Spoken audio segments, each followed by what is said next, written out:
School शिक्षा विभाग का एक और लिपिक लोकायुक्त के हत्थे चढ़ गया। बीओ कार्यालय रायपुर में पदस्थ लेखापाल दयाशंकर अवस्थी को 50,000 की रिश्वत लेते लोकायुक्त ने ट्रेप किया है। लेखापाल के खिलाफ भ्रष्टाचार निवारण अधिनियम के तहत कार्रवाई की जा रही है। मिली जानकारी के अनुसार ग्राम सुरसा खुर्द तहसील रायपुर करचुलियान के निवासी रिटायर्ड शिक्षक वीरेंद्र कुमार शर्मा ने लोकायुक्त एसपी से एक शिकायत की थी।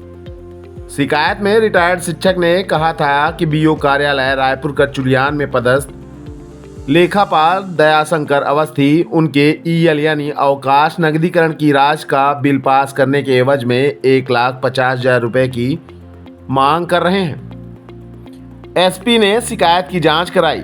जांच सही पाई गई। इसके बाद उप पुलिस अधीक्षक प्रमेंद्र कुमार के नेतृत्व में 15 सदस्यीय टीम बनाई गई। 50,000 लेकर रिटायर्ड शिक्षक को बताई गई जगह पर भेजा गया। सामुदायिक स्वास्थ्य केंद्र के सामने टीन सेट के नीचे लेखापाल दयाशंकर अवस्थी ने 50,000 रुपए की राशि ली। जैसे ही लेखापाल ने राशि ली वैसे ही लोकायुक्त की टीम ने उन्हें रंगे हाथों पकड़ लिया। लेखापाल के खिलाफ कार्रवाई जारी है। उनके खिलाफ भ्रष्टाचार निवारण अधिनियम के तहत कार्रवाई की जा रही है। कार्रवाई के दौरान बीओ और ट्रेजरी ऑफिसर का भी नाम सामने आया है।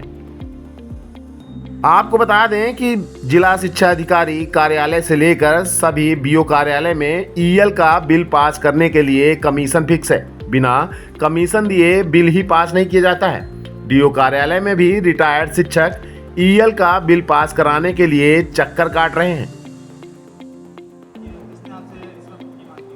मैं रायपुर करचुलियान सीएम राइज विद्यालय से नवंबर 2022 में रिटायर हुआ था। तब से आज तक और मेरे क्लेम मिल गए थे। अभी 2 मेरे क्लेम नहीं मिले हैं। 2 फंड से में तो एक फंड मेरा तैयार है 6 लाख का अवकाश नकदीकरण जो 6 लाख का है, जिसमें ये 1,60,000 रुपये मुझसे रिश्वत मांग रहे थे। 1.5 वर्ष से ऊपर बिल बना हुआ है। अब उसको नहीं देते थे। फिर 1,60 से अभी आए 1,50,000 में। 1,50,000 में बोले कि हमको बीओ को भी देना पड़ेगा, ट्रेजरी ऑफिसर को भी देना पड़ता है, तो हमको 1,50 चाहिए ही चाहिए। यदि निकलवाना है, नहीं निकलवाना है तो रहने दीजिए। तो मैंने कहा कि चलिए ठीक है। फिर मैं यहाँ आया, शिकायत किया। शिकायत में यहाँ से फिर भेजा गया, जांच की गई तो वो जांच सत्य हुई। फिर ये हुआ। ये परसों नरसों मैंने किया है। रायपुर करचुलियान में स्वास्थ्य विभाग के सामने हुई है। 50,000 हमसे वो लिए हैं। 1 लाख 2 दिन बाद देना था। अब ये बोले थे कि मैं आपका 1 दिन के अंदर ही 6 लाख रुपए दिलवा दूंगा। 5,91,000 था, लगभग 6 लाख।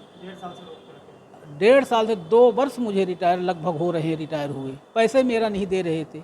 अभी 7वें वेतनमान का एरियर मेरा पड़ा हुआ है, तो निकालने नहीं थे। हम वहीं गांव पोस्ट सुरसा तहसील रायपुर करचुलियान। ये शिकायत करते हैं जो कि सेवानिवृत्त शिक्षक हैं, 2 साल से रजिस्टर्ड हैं, सेवानिवृत्त हो चुके हैं, वीरेंद्र कुमार शर्मा। इनका 2 वर्ष होने के पश्चात भी अवकाश नकदीकरण का बिल, ये जो आपके विकास खंड शिक्षा अधिकारी रायपुर करचुलियान के लेखापाल दयाशंकर अवस्थी हैं, ये वहाँ पर ट्रेजरी नहीं भेज रहे थे। कोई ना कोई उल्टी सीधी आपत्ति लगा के वापस कर दे रहे थे। और जब इन्होंने उनसे बात की कि भैया मेरा काम कर दो, तो उन्होंने बोला था कि 1,60,000 रुपये लगेगा, बीओ साहब को देना पड़ेगा, ट्रेजरी ऑफिसर को देना पड़ेगा, तब तुम्हारा बिल पास होगा। ऐसे थोड़ी काम हो जाता है। इस प्रकार की उसको बातें कही। इसकी शिकायत उसने कल दिनांक 22/8/2024 को लोकायुक्त पुलिस अधीक्षक महोदय को की थी। पुलिस अधीक्षक महोदय द्वारा इस बात का सत्यापन कराया गया, जिसमें आरोपी दयाशंकर अवस्थी द्वारा 1,50,000 रुपये की डिमांड की गई। तब उनमें तय हुआ कि 50,000 पहले दे दीजिए, 1 लाख बाद में दीजिएगा। तो आज 50,000 रुपये देते हुए दयाशंकर अवस्थी को रंगे हाथ ट्रेप किया गया है। कार्रवाई की जा रही है। हाँ, ये कार्रवाई अभी जारी है और उनका जो आगे वास्तविकता में कौन कौन पैसा मांग रहा था, इस बात का भी सत्यापन किया जाएगा।